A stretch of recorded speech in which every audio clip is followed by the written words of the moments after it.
विकास का इतिहास कि आखिर भारतीय संविधान बना कैसे, और संविधान सभा के बारे में पढ़ेंगे जिससे बहुत से प्रश्न एग्जाम में बनते हैं।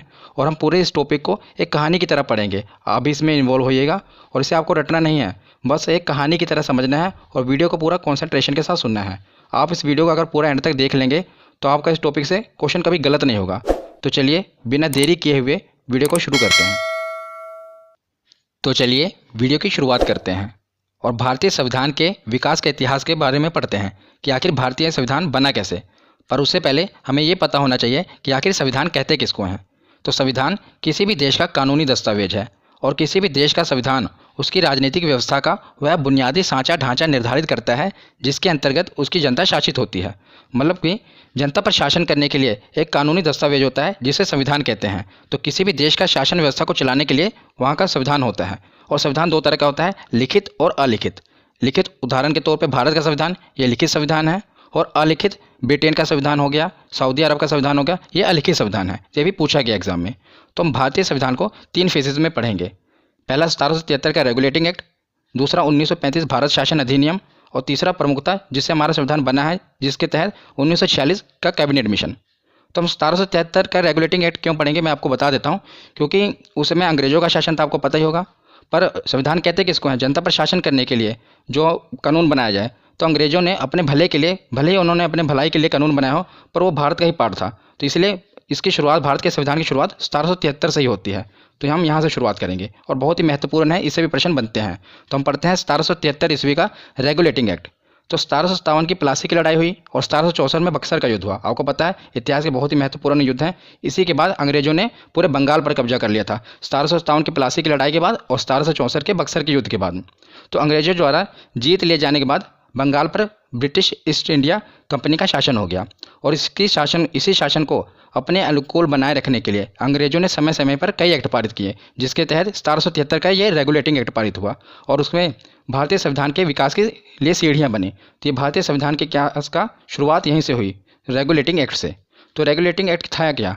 तो रेगुलेटिंग एक्ट के तहत ही आपको बता दूं कि 1774 ईस्वी में कोलकाता में सुप्रीम कोर्ट की स्थापना की गई। तो भारत में सबसे पहले कलकत्ता में सुप्रीम कोर्ट की स्थापना की गई। और ये बहुत बार पूछा गया है कि पहले मुख्य न्यायाधीश कौन थे। तो पहले मुख्य न्यायाधीश थे एलिजा इम्पे। कौन थे? Elijah Impey. ये पूछा गया है, महत्वपूर्ण है। उसके बाद हम देखते हैं 1935 का भारत शासन अधिनियम। बहुत ही महत्वपूर्ण है, क्योंकि जो आज आप संविधान देख रहे हैं हमारा, उस संविधान में 60% हिस्सा 1935 के भारत शासन अधिनियम से ही लिए गए हैं।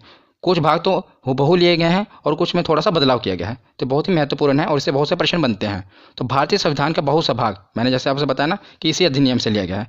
क्वेश्चन बनता है कि भारत का जो संविधान बना है उसका मुख्यतः पार्ट किससे लिया गया है? तो याद रखिएगा 1935 के भारत शासन अधिनियम से। ये अंग्रेज लेकर आए थे और इसी अधिनियम द्वारा म्यांमार को भारत से अलग कर दिया गया। कि जो म्यांमार भारत से अलग कर दिया गया, पहले भारत का हिस्सा हुआ था म्यांमार, जिसे बर्मा कहते थे, उसे 1935 का भारत शासन अधिनियम द्वारा ही भारत से अलग किया गया।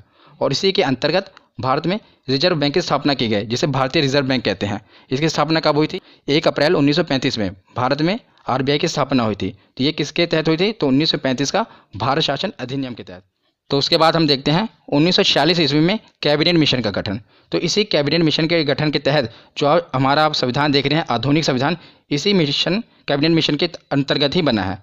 तो जुलाई 1946 ईस्वी में कैबिनेट मिशन के तहत भारतीय संविधान के निर्माण के लिए संविधान सभा का गठन किया गया। तो संविधान सभा का गठन किया गया कि ताकि जो भारत का संविधान है बनाया जाए। तो संविधान सभा के सदस्यों की संख्या बहुत बार एग्जाम में पूछा गया है। तो याद रखिएगा 389। कुल कितने सदस्य थे संविधान सभा में? तो 389 सदस्य थे। तो उसमें से 292 ब्रिटिश प्रांतों के प्रतिनिधि थे। तो ब्रिटिश प्रांतों के प्रतिनिधि कैसे, मैं आपको बताता हूँ। जैसे कि जो हमारा पूरा भारत था, पूरे भारत पर अंग्रेजों का अधिकार नहीं था। लगभग 60% जो हिस्सा था उस पर पूरा डायरेक्ट अंग्रेजों का अधिकार था। और जो लगभग 40% हिस्सा है उसमें राजा रजवाड़ों, जो देशी रियासतें हैं, उनका अधिकार था। कहीं पर फ्रांस का अधिकार था, कहीं पर पुर्तगाल का अधिकार था। मतलब 60% तो डायरेक्ट अंग्रेजों के अधीन था। तो उसे हम ब्रिटिश प्रांत कहते हैं। और बाकी जो देशी रियासतें हैं इस पर राजा रजवाड़ों का अधिकार था। जैसे राजस्थान हो गया, कुछ हिस्सा मध्य प्रदेश का हो गया, वहाँ पर राजा रजवाड़ों का अधिकार था, इसीलिए उसे हम देशी रियासत कहते हैं। ठीक है। तो जब हमारा संविधान बना तो 292 ब्रिटिश प्रांतों के प्रतिनिधि आए, जहाँ पर मतलब ब्रिटिश सरकार का डायरेक्ट अधिकार था, वहाँ से 292 मेंबर चुने गए। और 93 देशी रियासतों के प्रतिनिधि आए, मतलब जो राजा थे वो 93 देशी रियासतों के प्रतिनिधि मेंबर बन गए। और 4 चीफ कमिश्नर। तो ये संख्या पूछी जाती है ज़्यादातर कि ब्रिटिश प्रांतों के प्रतिनिधि कितने थे। तो याद रखिएगा 292 और 93 थे देशी रियासतों के। और कुल कितने थे, तो 389 थे। तो उसके बाद अब हम आगे देखते हैं संविधान सभा की कार्यवाही कि आखिर हमारा संविधान बना कैसे। तो उसमें मुख्यतः आपको 3 डेट याद रखनी है। एक 9 दिसंबर 1946, उसके 2 दिन आप जोड़ देंगे तो 11 दिसंबर 1946, उसमें 2 दिन आप जोड़ देंगे तो 13 दिसंबर 1946। ना जाने कितनी बार एग्जाम में ये डेट पूछी गई है। तीनों डेट बहुत ही महत्वपूर्ण है, आपको रटना नहीं है, बस आपको मैं याद करा दूंगा। देखिए कैसे। तो शुरुआत आप देखते हैं 9 दिसंबर 1946, बहुत ही महत्वपूर्ण दिन है क्योंकि संविधान सभा की जो पहली बैठक हुई, हमारा संविधान कैसे बनेगा, उसकी रूपरेखा क्या होगी, सब कुछ पहली बैठक 9 दिसंबर 1946 ईस्वी के दिन हुई। तो ये बहुत ही ऐतिहासिक दिन है। पर इस बैठक का मुस्लिम लीग ने बहिष्कार किया। तो पूछा गया है कि संविधान सभा का बहिष्कार किसने किया था, तो मुस्लिम लीग ने। मुस्लिम लीग ने बहिष्कार क्यों किया, क्योंकि मुस्लिम लीग ने अलग अलग देश की मांग कर रहे थे, वो पाकिस्तान की मांग कर रहे थे, इसलिए उन्होंने संविधान सभा का बहिष्कार कर दिया। तो जब ये संविधान सभा की बैठक हुई तो उसमें एक अध्यक्ष भी चुनना था, क्योंकि एक अध्यक्ष तो जरूरी है। पर जब बहिष्कार हो गया तो सभा ने सोचा कि पहले एक अस्थायी अध्यक्ष चुन लेते हैं, उसके बाद हम स्थायी अध्यक्ष चुन लेंगे। तो सभा ने निर्णय लिया, संविधान सभा ने, कि हम एक अस्थायी सदस्य चुनेंगे। तो सभा का जो सबसे बुजुर्ग सदस्य था डॉक्टर सच्चिदानंद सिन्हा, ये सबसे सीनियर थे, इन्हें अस्थायी अध्यक्ष चुन लिया गया कि जब तक स्थायी अध्यक्ष नहीं हो जाता आप अस्थायी अध्यक्ष रहेंगे। पर उसके 2 दिन बाद जब संविधान सभा की बैठक हुई तो डॉक्टर राजेंद्र प्रसाद को संविधान सभा का स्थायी अध्यक्ष चुन लिया गया। बहुत ही महत्वपूर्ण है दोनों, याद रखिएगा। जब आपसे पूछा जाए कि संविधान सभा का अस्थायी अध्यक्ष कौन थे, तो याद रखिएगा डॉक्टर सच्चिदानंद सिन्हा थे, डॉक्टर सच्चिदानंद सिन्हा। पर जब पूछा जाए कि स्थायी अध्यक्ष कौन थे, तो डॉक्टर राजेंद्र प्रसाद। तो उसके 2 दिन बाद 9 हो गई, फिर 11 दिसंबर 1946 हो गई। अब देखते हैं 13 दिसंबर 1946। तो 13 दिसंबर 1946 को जवाहरलाल नेहरू ने सभा के समक्ष उद्देश्य प्रस्ताव, जिसे हमारे भारतीय संविधान की प्रस्तावना कहते हैं, उसे पेश किया और इसी के साथ संविधान बनने की कार्यवाही शुरू हुई। तो ये क्वेश्चन पूछा जाता है कि जवाहरलाल नेहरू ने उद्देश्य प्रस्ताव कब पेश किया, तो इसे 13 दिसंबर को, जब अध्यक्ष बन गए उसके बाद ही आगे कार्यवाही शुरू होगी संविधान सभा की। उसके 2 दिन बाद 13 दिसंबर को उन्होंने उद्देश्य प्रस्ताव पारित किया, पेश किया संविधान सभा के। तो उसके बाद हम कुछ प्रमुख समितियों के अध्यक्ष देख लेते हैं। ये सभी मोस्ट इंपॉर्टेंट है, बहुत बार एग्जाम में डायरेक्ट पूछे जाते हैं और 1 नंबर का, आपको कुछ नहीं करना, बस इसको देखिए कैसे याद करते हैं। सबसे पहले संचालन समिति। तो संविधान सभा के अध्यक्ष कौन थे, तो डॉक्टर राजेंद्र प्रसाद, वही संचालन समिति के अध्यक्ष थे। उसके बाद प्रारूप समिति, यानी कि ड्राफ्टिंग समिति, कि संविधान की रूपरेखा क्या होगी, कैसे बनाना है, तो उसके अध्यक्ष सभी को पता ही होना चाहिए, बाबा साहब डॉक्टर भीमराव अंबेडकर, ये प्रारूप समिति के अध्यक्ष थे। तीसरा याद रखना है आपको, प्रांतीय संविधान समिति। प्रांतीय मतलब कि जैसे आपको पता है भारत आज हम राज्य कहते हैं ना, उस समय प्रांतों में बटा हुआ था। तो इस सभी प्रांतों को एकजुट किसने किया, भारत को एकजुट किसने किया, तो सरदार वल्लभ भाई पटेल ने। इससे आप याद रख सकते हैं ये प्रांतीय संविधान समिति के अध्यक्ष कौन थे, तो सरदार वल्लभ भाई पटेल। उसके बाद देते हैं संघीय संविधान समिति। संघ मतलब कि केंद्र, तो हमारे पहले प्रधानमंत्री पंडित जवाहरलाल नेहरू संघीय संविधान समिति के अध्यक्ष थे। और राष्ट्रीय ध्वज संबंधी समिति जो बनी थी उसके अध्यक्ष कौन थे, तो ये भी एसएससी में पूछा गया था कि राष्ट्रीय ध्वज संबंधी समिति के अध्यक्ष कौन थे, तो डॉक्टर राजेंद्र प्रसाद। आपको ये 5 याद होना चाहिए और बहुत ही महत्वपूर्ण है, या आपको याद भी हो गए होंगे क्योंकि ज़्यादा इसमें कुछ डिफिकल्ट नहीं है। उसके बाद हम देखते हैं कि आपको पता है कि मुस्लिम लीग ने संविधान सभा का बहिष्कार कर दिया क्योंकि वो अलग देश की मांग कर रहे थे। तो आखिर दिन आ ही गया कि 3 जून 1947 को यह घोषणा कर दी गई कि भारत का बंटवारा होगा। भारत का बंटवारे की घोषणा कब की गई, तो 3 जून 1947 को। तो भारत जो है अपना आज़ादी दिवस 15 अगस्त 1947 को मनाता है, पर पाकिस्तान अपना आज़ादी दिवस 14 अगस्त 1947 को मनाता है। तो जब देश का विभाजन हो गया तो उसके बाद जो संविधान सभा बैठी थी उसका पुनर्गठन हुआ। तो 31 अक्टूबर 1947 को संविधान सभा का पुनर्गठन किया गया। पुनर्गठन क्यों किया गया, क्योंकि जो पहली संविधान सभा बैठी थी उसमें तो जो पाकिस्तान के सदस्य थे वो भी तो इंक्लूड थे ना। जो पाकिस्तान की जो देशी रियासतें थी, जो वहाँ के राजा थे और जो वहाँ के प्रांतों के ब्रिटिश प्रांतों के प्रतिनिधि थे वो भी सम्मिलित थे। लेकिन जब पाकिस्तान एक अलग देश बन गया, इधर बांग्लादेश जो आज हम पहले पूर्वी पाकिस्तान वो भी बन गया, तो जो उसके राजा रजवाड़े थे वो हमारे संविधान में क्यों भाग लेंगे। तो इसीलिए अब क्या हुआ, सदस्यों की संख्या कम हो गई। पहले कितने थे, तो याद रखना पहले थी 389, 389। अब कितनी हो गई, तो 299। जब आपसे प्रश्न बनेगा तो ऐसा पूछा जाता है कि संविधान सभा की जब पहली बैठक हुई तो उसमें कुल सदस्य कितने थे, तो याद रखिएगा 389। तो जब पूछा जाएगा कि जब भारत का विभाजन हो गया तो जब संविधान सभा का पुनर्गठन के बाद कितने सदस्यों की संख्या हो गई, तो 299। इसमें कंफ्यूज ना होइएगा क्योंकि कम हो जाएंगी ना, या बस ये पहले 389 थी उसके बाद कम होकर 299 हो गई। तो जब 299 होगी तो प्रांतीय सदस्यों में भी कमी आएगी, तो 229 ब्रिटिश प्रांतीय सदस्य थे और राजे रजवाड़ों में भी कमी आएगी। तो पहले जो 70, अभी कितने हो गए 70, और पहले कितने थे, तो पहले मैं आपको बताऊँ तो पहले थे 93 और अब कमी हो गई कितने हो गए 70। और पहले ये प्रांतीय सदस्य कितने थे, तो प्रांतीय सदस्य 292 और अब कम हो गए कितने हो गए 229।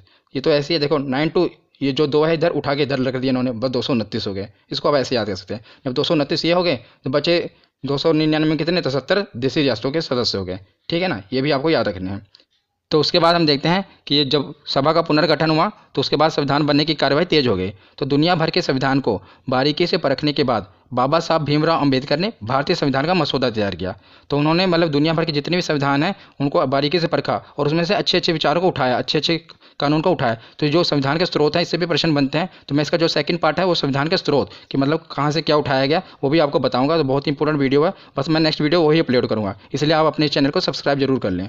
तो दुनिया भर के कानूनों को, संविधान को बारीकी से परखने के बाद बाबा साहब भीमराव अंबेडकर ने भारतीय संविधान का मसौदा तैयार किया और आखिर वो दिन आ गया कि 26 नवंबर 1949 को भारतीय संविधान पूरी तरह से बनकर तैयार हो गया और इसे संविधान सभा द्वारा पारित कर दिया गया। तो उस समय कुल कितने मेंबर थे, तो याद रखिएगा जब सभा का पुनर्गठन हुआ तो 299 मेंबर थे ना, तो उनके हस्ताक्षर हुए और उसके बाद ये जो है संविधान बनकर तैयार हो गया। इसीलिए 26 नवंबर को संविधान बनकर तैयार होता है, इसीलिए 26 नवंबर को संविधान दिवस मनाया जाता है। ये भी याद रखिएगा, महत्वपूर्ण है। पर 26 नवंबर को संविधान बन तो गया, पर इसे लागू कब किया गया, तो 26 जनवरी 1950 को लागू किया गया। इसके पीछे भी कारण है कि संविधान बना 26 नवंबर को, पर लागू 26 जनवरी 1950 को क्यों किया गया। इसके पीछे एक ऐतिहासिक दिन का कारण है कि 26 जनवरी 1930 को कांग्रेस ने प्रथम स्वतंत्रता दिवस मनाया था। उसमें भले ही हम गुलाम थे, पर कांग्रेस ने क्या किया था, आपको मैंने कांग्रेस अधिवेशन में बताया हुआ ना। कांग्रेस अधिवेशन की अगर आपने वीडियो नहीं देखी तो माई बटन में उस वीडियो का लिंक दे दूंगा, उसे देख लेना। मैंने उसमें जितने भी कांग्रेस अधिवेशन हुए सबके बारे में बताया है। तो 26 जनवरी 1930 को रावी नदी के तट पर जवाहरलाल नेहरू ने भारतीय झंडा लहरा दिया और कहा कि आज से हम आज़ाद हैं। भले ही उस समय गुलाम थे, लेकिन उन्होंने आज़ादी दिवस उसी दिन से मनाया और उसके बाद हर 26 जनवरी को कांग्रेस आज़ादी दिवस मनाती थी। इसीलिए भारत भले 15 अगस्त को आज़ाद हो गया, लेकिन उन्होंने 26 जनवरी 1950 को भारतीय संविधान लागू करके इस दिन गणतंत्र देश बन गया और गणतंत्र दिवस मनाया। इसलिए ये ऐतिहासिक दिन है 26 जनवरी का। तो 26 जनवरी 1950 को भारतीय संविधान लागू कर दिया गया और भारत एक गणतंत्र देश बन गया। ठीक है ना। उसके बाद हम देखते हैं संविधान से कुछ रिलेटेड फैक्ट देख लेते हैं जो कि हमारे एग्जाम में पूछे जाते हैं। तो संविधान निर्माण की प्रक्रिया में कुल कितने दिन लगे थे, तो 2 वर्ष 11 महीने और 18 दिन लगे थे। कितने दिन, 2 वर्ष 11 महीने और 18 दिन। और जो संविधान के प्रारूप पर कुल कितने दिन बहस हुई थी, जो संविधान सभा बैठी थी, ऐसा नहीं कि ऐसे संविधान बन गया, उसमें बहस हुई थी। तो जैसे आप देखते हैं ना संसद में बहस होती है किसी कानून बनने पर, तो कुल 114 दिन की बहस हुई थी संविधान बनने के लिए। और संविधान के निर्माण पर कुल खर्च कितना आया था, तो एग्जैक्ट बताऊं तो आपको 63,96,729 रुपये, लगभग आप जान लीजिए कि 64 लाख रुपये का खर्च आया था हमारे संविधान को बनाने में। और जब संविधान बना था तो इसमें कुल कितने 22 भाग, 395 अनुच्छेद और 8 अनुसूचियाँ थी। पर वर्तमान समय में 8 में आप बस 4 ऐड कर दीजिए, 12 अनुसूचियाँ। तो भाग उतने ही हैं 22 भाग, और अनुच्छेद भी 395 हैं और अनुसूचियाँ कितनी हो चुकी हैं 12। हालांकि 395 अनुच्छेद में ए बी ऐसे 395 ए 395 बी कर करके लगभग 450 अनुच्छेद हो चुके हैं, पर मूल रूप से 395 अनुच्छेद हैं। उसके आगे ऐड हुए हैं ऐसे 395 ए 395 बी, पर जो संख्या 395 की है। अब आप देखें तो लगभग 450 अनुच्छेद हो चुके हैं, पर मूल रूप से कितने हैं, 395 अनुच्छेद ही हैं। पर अनुसूचियाँ जरूर बढ़ी हैं 4, पहले 8 अनुसूचियाँ थी, अब 12 अनुसूचियाँ हैं। तो उसके बाद हम देखते हैं कि संविधान सभा द्वारा कुछ अन्य कार्य किए गए थे, ये भी महत्वपूर्ण है हमारे एग्जाम के लिए। तो संविधान सभा ने 22 जुलाई 1947 को राष्ट्रीय ध्वज को अपनाया। तो तिरंगा, हमारा भारत का तिरंगा, इसे 22 जुलाई 1947 को राष्ट्रीय ध्वज को अपनाया गया था संविधान सभा के द्वारा। ये डेट याद रखना, कब, 22 जुलाई 1947 को। और 24 जनवरी 1950 को राष्ट्रगान को अपनाया गया। कब जनगण मन कब अपनाया गया, तो 24 जनवरी 1950 को। जो हमारा क्या कहते हैं संविधान 26 जनवरी को लागू किया गया ना, उसे 2 दिन पहले ही राष्ट्रगान अपना लिया गया। और 2 दिन बाद जिस दिन हमारा संविधान लागू हुआ तो राष्ट्रगीत उस दिन अपनाया गया था। याद रखेगा 26 जनवरी 1950 को राष्ट्रगीत अपनाया गया था। 3 चीज़ें फिर देख लीजिएगा। 22 जुलाई 1947 को राष्ट्रीय ध्वज अपनाया गया। जब किसी देश का संविधान है तो एक झंडा भी तो होना चाहिए ना, तो हमारा तिरंगा 22 जुलाई को अपनाया गया, 22 जुलाई 1947 को। और 24 जनवरी 2 दिन पहले राष्ट्रगान अपना लिया गया। और 26 जनवरी को एग्जैक्ट उसी दिन जिस दिन संविधान लागू हुआ राष्ट्रगीत अपना लिया गया, वंदे मातरम। तो उसके बाद हम देखते हैं स्वतंत्र भारत का पहला मंत्रिमंडल। ये वीडियो का आखिरी पार्ट होगा, बहुत ही महत्वपूर्ण है। डायरेक्ट 1 नंबर का क्वेश्चन पूछा जाता है कि 1947 में जब भारत आज़ाद हुआ तो उस समय का मंत्रिमंडल कौन कौन था, मतलब कौन कौन से मंत्री थे। तो हमारे पहले प्रधानमंत्री कौन थे, सबको पता ही होगा, पंडित जवाहरलाल नेहरू। पहले गृह मंत्री कौन थे, तो लौह पुरुष सरदार वल्लभ भाई पटेल हमारे पहले गृह मंत्री थे। और शिक्षा मंत्री कौन थे, तो उस समय हमारे शिक्षा मंत्री बहुत ही काबिल व्यक्ति मौलाना अबुल कलाम आज़ाद जी थे। तो बहुत ही महत्वपूर्ण है कि हमारे शिक्षा मंत्री कौन थे, मौलाना अबुल कलाम आज़ाद। और पहले रेलवे मंत्री, तो ये भी आपके लिए इंपॉर्टेंट है, डॉक्टर जॉन मथाई हमारे पहले रेलवे मंत्री थे। और श्रम मंत्री तो जगजीवन राम रक्षा मंत्री कौन थे? तो बलदेव सिंह। ये बलदेव सिंह एसएससी में पूछा गया क्वेश्चन है कि हमारे पहले रक्षा मंत्री कौन थे। तो इसको आप याद करने के लिए मैं अगर आपको ट्रिक बता दूं, वैसे याद होना चाहिए पर ट्रिक के लिए अगर आप देखें तो रक्षा मंत्री, देखिए रक्षा करना है तो बलवान व्यक्ति होना चाहिए जिसके अंदर भुजाओं में बल हो, इसलिए आप बलदेव याद रखना कि बलदेव होगा, अगर वो बलवान होगा तभी तो हमारी देश की रक्षा कर पाएगा, क्योंकि एसएससी में पूछा गया इसलिए मैं आपको इसकी ट्रिक बता रहा हूँ। ये इंपॉर्टेंट है कि हमारे पहले रक्षा मंत्री कौन थे? तो बलदेव सिंह थे। और पहले स्वास्थ्य मंत्री तो राजकुमारी अमृत कौर, ये हमारी पहले स्वास्थ्य मंत्री थी। और हमारे उस समय के वित्त मंत्री कौन थे? तो आर के शनमुगम शेट्टी। बैंकिंग एग्जाम में ज़्यादातर पूछा जाता है कि हमारे पहले फाइनेंस मिनिस्टर कौन थे, तो याद रखिएगा आर के शनमुगम शेट्टी। तो आज की ये वीडियो यहीं पर ख़त्म होती है। आशा करता हूँ आपने कुछ नया सीखा होगा। अगर आपको वीडियो अच्छी लगी तो लाइक और शेयर जरूर करिएगा और अपने चैनल को सब्सक्राइब करके बेल आइकन को जरूर प्रेस करिएगा। धन्यवाद।